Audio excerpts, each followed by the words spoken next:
Un saludo a todas y todos los interesados en los presupuestos participativos.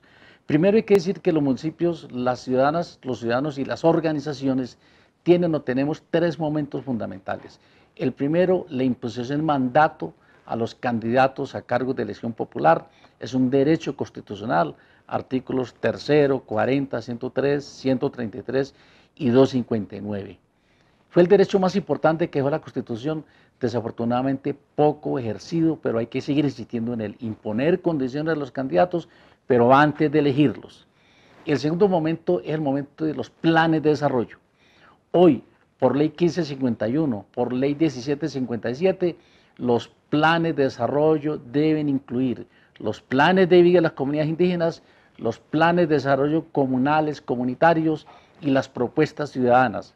Lo dice también la ley 1551, repetimos, y la 1757.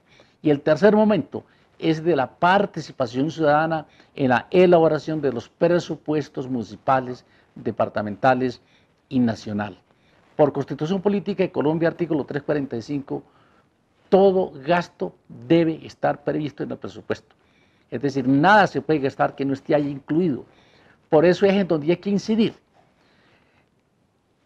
Dicen particularmente los artículos 90, 93 de la ley 1757 o Estatuto de la Participación Ciudadana y la ley 1551 que todos los presupuestos deben ser participativos, es decir, elaborados con la ciudadanía, con las comunidades.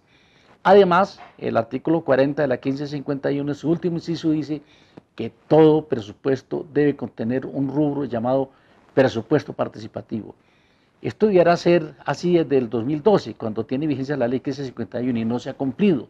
Si alguien demanda, ¿en qué problemas que se meterían muchas autoridades y consejos municipales? Entonces hay que garantizar que este derecho ciudadano se cumpla. Ahora, ¿cómo lograr desde las organizaciones y desde los ciudadanos que este derecho se cumpla? Recordemos que se tienen los cabildos abiertos, se tienen las audiencias públicas, se tienen los derechos de petición e información, pero particularmente para el caso comunal.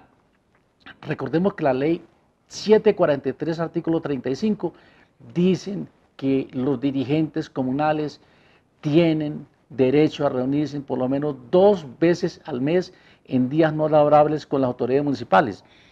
Este es un derecho ampliado por la ley 1989 del 2018, que puntualmente dice que además las organizaciones comunales de cada municipio, a través de su asociación y a partir de un buen plan de trabajo que ellas tengan concertado previamente, tienen derecho a reunirse por lo menos durante todo un día, lo dice la ley, artículo 1, con los alcaldes. También dice la ley 1989 en este primer artículo que tienen derecho las organizaciones comunales a reunirse, a tener una sesión con el Consejo Municipal. ¿Cuál es la propuesta?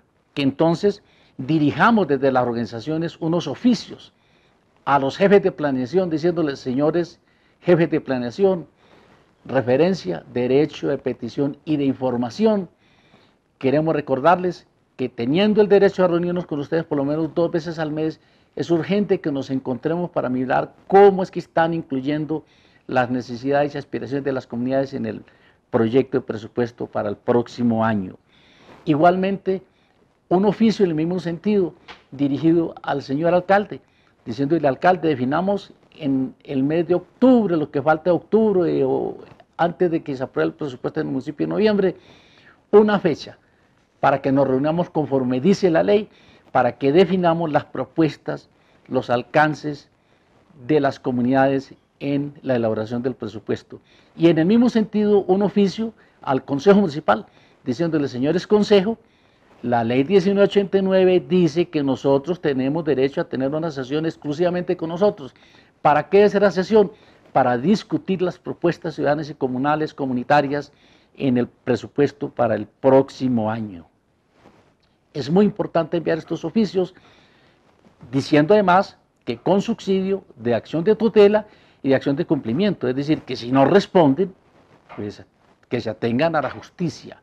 Claro, la mejor pelea es la que no se da, pero como muchos gobernantes son reticentes a garantizarle los derechos de los ciudadanos, tocará acudir a este mecanismo. La cuantía, desafortunadamente ninguna ley dice cuánto es, pero les pongo un ejemplo. En Bogotá hay un acuerdo ya del Consejo Municipal de Bogotá que dice que esa cuantía debe ser del 10% de los recursos de libre inversión o los recursos de transferencia que se ejecutan a través del respectivo municipio por licitaciones o por contratación directa.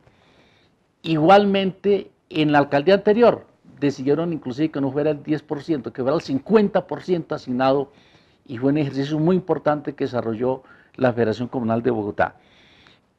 Por eso hay que acordar con los alcaldes y con el consejo esa cuantía, que va a depender de la capacidad de presión y de acción de las propias organizaciones, y en esto hay que aliarse comunales con otras organizaciones.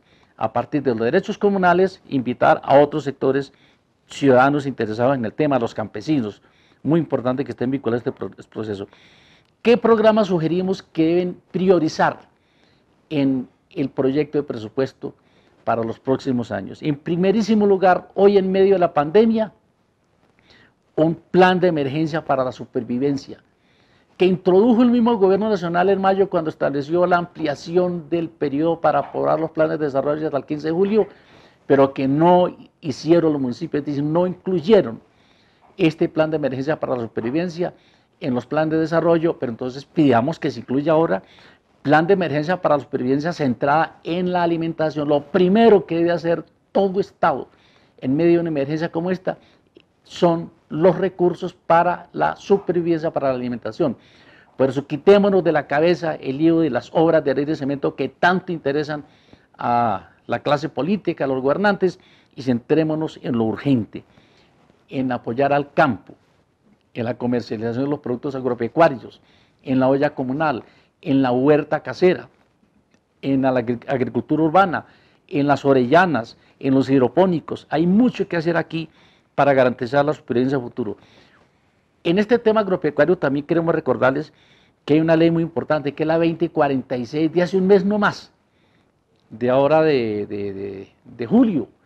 ¿Qué dice la ley 2046? Que por lo menos el 30% de las compras que se hagan en el municipio con recursos públicos en alimentos se le debe comprar al pequeño productor. Muy importante entonces organizar a los pequeños productores y garantizar que se cumpla este importante derecho para la agricultura campesina, para el pequeño productor, dice, para los pequeños productores. Entonces fortalecer esa organización a través de las juntas con otras organizaciones campesinas y garantizar que se cumpla este derecho. Muchos alcaldes dirán, es que yo no compro alimentación, eso me la suministra por contrato otras entidades. Entonces que en los términos de referencia a esos eventuales contratos quede explícito el requisito de que por lo menos el 30% se le debe comprar al campesino, o si ya están vigentes los contratos, que haya unos otros sí, pero la ley para cumplirlas. Ojo, señores gobernantes, que si no garantizan este derecho, cualquiera lo demanda y le va a meter muy serios problemas. Es importante tener presente que por ley 1551 en cada municipio existiera un Consejo Municipal de Desarrollo Rural. Todos los temas relacionados con el campo se deben tramitar allí. Otro plan urgente en estos planes de emergencia es el de la salud pública. Cómo se le garantizan sueldos justos, que se le paguen las deudas al personal médico, a los médicos, a los profesionales de la salud, que no se les siga tratando como personas, como profesionales de segundo, de tercera, inclusive contratados con intermediación laboral, que es horroroso, donde el que se queda con la plata es intermediario y no el profesional. Es necesario también trabajar en estos presupuestos un plan de fortalecimiento de las organizaciones comunales y sociales. Lo dice la ley 1551 en su literal F, artículo 6, pero también lo dice la ley 1757 en su artículo 2. En cada municipio debe existir una política pública de fortalecimiento de las organizaciones concertado, dice la ley, concertado, construido con las organizaciones. Poner de presente también que la mejor manera de ejecutar los recursos públicos en los municipios hoy en día es por convenios, y entendamos que hay dos tipos de convenios: convenios solidarios de menor cuantía parágrafo cuarto del artículo sexto de la ley 1551 con los comunales, que se asignan de manera directa, pero también convenios por mayor cuantía, numeral 16 del artículo sexto de la ley 1551. Allí habría que hacer convocatorias, pero en los términos de referencia hay que decir que el aspirante a ese contrato, o a ese convenio, perdón, debe ser organización de la comunidad de libre afiliación de retiro, garantizar una parte de esa obra o de ese proyecto de aporte comunitario y con mano de obra a la comunidad. ¿Quién es esa organización? El único que puede reunir ese requisito es la propia organización de la comunidad. Es importante que se trabaje también por los convenios para administrar los bienes públicos del municipio. Se puede hacer por convenios con una precisión. Los convenios solidarios no son contratos. La única norma legal que hay hoy en día sobre convenios es la ley 1551, artículo sexto, parágrafos 1, 2, 3 y 4 y numeral 16 del artículo sexto. Todo lo demás son leguleyadas. Allí la norma lo dice, y los convenios son una complementación de esfuerzos. Estado, comunidad, es la mejor manera como lograremos hacer eficiente el recurso público, pero como lograremos también que rinda y que se cumplan muchas necesidades de las comunidades. Un quinto elemento importante es la vivienda por autoconstrucción, para que se asignen también por convenio con las comunidades. Precisar que también por ley 1551, artículo 48, sí es posible que el Estado invierta en las llamadas zonas irregulares. No es pretexto decir que es una zona ilegal, un barrio ilegal, y entonces no invertir allí, porque por ley, repetimos, 1551, artículo 48, sí se puede invertir. Otra cosa es que no se puedan hacer obras de infraestructura definitivas, pero por lo menos el Estado sí tiene que mirar cómo garantiza los mínimos vitales para la población. Recordarles también que por artículo tercero de la ley 1551, por decreto 660 del 2018 del Gobierno Nacional, en cada municipio debe existir un plan de difusión de los derechos humanos y de protección a los dirigentes sociales, comunales, campesinos. Lo deben tener los municipios, por directiva 12 también de la Procuraduría General de la Nación. Los municipios deben tener unas políticas públicas de difusión de los derechos, también lo dice el artículo 41 de la Constitución, pero también de protección de los dirigentes comunales y sociales. Y finalmente, en este tema de los presupuestos, incluir un capítulo importante para apoyar a la economía informal.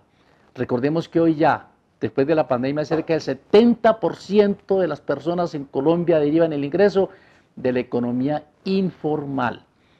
Y a este sector de la economía informal, desde el Estado hay que mirar cómo se le garantizan los mínimos de atención social, de protección en salud, en educación, pero también cómo se le garantizan unos ingresos mínimos para la supervivencia vital y cómo hay protocolos en los municipios para garantizarles el trabajo a la gente que se ocupa de la economía informal.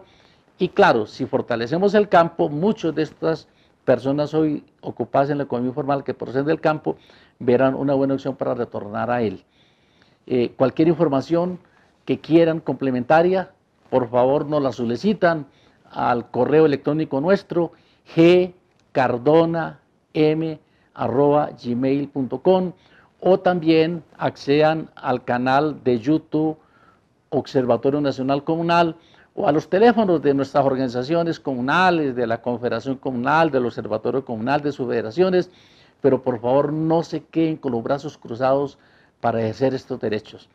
Recordemos que la acción comunal tiene que dar un enorme salto de la simple relación a veces de mendicidad frente al Estado a una relación de ejercicio de derechos a partir del conocimiento de sus derechos, pero de su fortaleza organizativa, que es lo que realmente a la final le va a dar dignidad y fortaleza. Muchas